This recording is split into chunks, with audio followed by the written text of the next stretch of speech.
Good morning guys, welcome back to my mini blog. तो आपण मैंने केमती अच्छा आशा कर समस्ते भलरे थे। तो ये होटेल आम चेकआउट करी पलि आसिले। तो होटेल बाहरिकी तो ये ब्रेकफास्ट सका आम करदे दहीबरा। मुझे बसिकी एंजॉय कर दहीबरा बहुत खाऊली, टेस्टी लगुला। तो ठंडा पागर आम ठंडा हबारे भाजी पलि आसे बालेश्वर बाहरी गले। तो आम पहुँची जाइए टाटा शोरूम रे।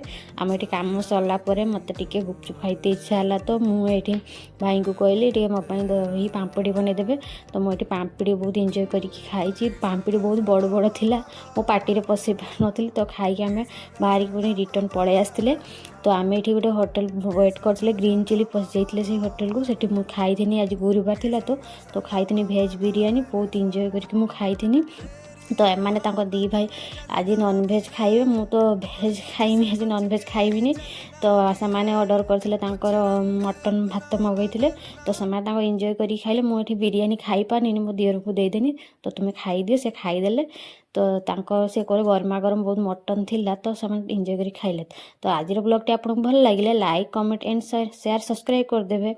तो बाहर आम घर पलि आसलु। Thank you for watching this video. जय जगन्नाथ।